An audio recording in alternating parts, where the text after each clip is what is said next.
지속적으로 모니터링 중이며 어제 이 중 3명이 확진 환자로 확인된 바가 있습니다.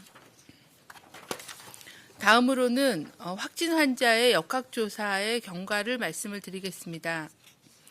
5번째 확진 환자의 접촉자는 현재까지 29명이 확인되었고 이 중 지인 1명이 확진되어 서울의료원에 입원 중이며 나머지 접촉자는 자가격리 등 조치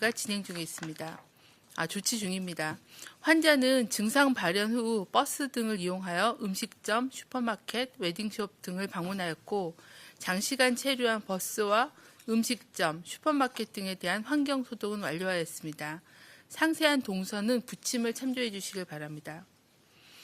6번째 확진자는 3번 환자의 접촉자의 확진 환자입니다. 이 6번째 확진자의 접촉자는 현재까지 25명이 확인이 되었습니다. 이 중 가족 2명이 확진되어 각각 분당 서울대병원 및 서울의료원에 입원 중이며 나머지 접촉자는 자가격리 등 조치 중에 있습니다. 환자는 증상 발현 후에 교회를 방문한 바가 있으나 1월 27일 3번째 확진 환자 접촉자로 통보를 받은 이후에는 자가격리를 하고 계셨던 상태입니다.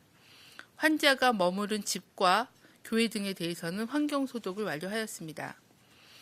7번째 확진자의 접촉자는 현재까지 21명이 확인되었고 접촉자는 자가격리 등 조치 중에 있습니다.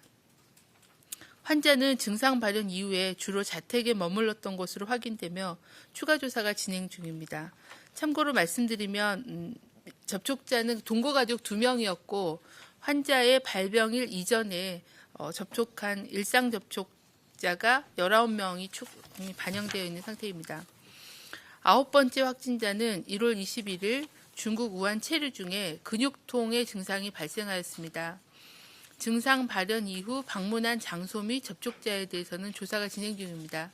이 사례는 어저께 저희한테 인지가 돼서 현재 전북도하고 같이 동선에 대한 조사가 진행 중입니다. 정리되는 대로 말씀드리겠습니다.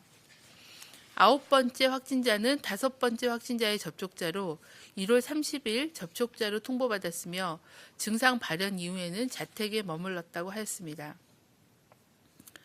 나머지 10번째 확진자와 11번째 확진자는 같은 가족으로 1월 31일 확진되었습니다. 10번째 확진자는 1월 29일 두통 증상이 발생하였으며 11번째 환자는 1월 30일 몸살 기운이 발생하였다고 하였습니다. 10번째, 11번째 환자는 10번째 환자의 증상이 발현된 이후에 함께 지인의 집과 미용실을 방문하였고 이에 대한 환경소독은 완료하였습니다. 지역사회 전파 차단을 위해서는 환자의 조기 발견이 가장 중요합니다. 최근 14일 이내에 중국을 여행하시고 귀국하신 경우에는 가급적 외부 활동을 자제해 주시고 손 씻기와 기침 예절을 준수해 주시길 당부드립니다. 발열과 호흡기 증상이 발생하면 선별진료소에서 진료를 받으시거나 1339 또는 지역보건소의 안내를 받아주실 것을 당부드립니다. 의료기관에서는 DUR, ITS 등을 통해서 내원 환자의 중국 여행력을 철저히 확인해 주시기를 부탁을 드립니다. 일반 국민들께서도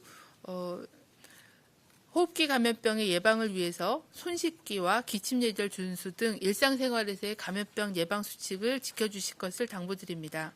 또한 의료기관이 실시하고 있는 면회객 제한 등 감염병 관리 조치에도 적극 협조해 주실 것을 부탁을 드립니다. 이상입니다.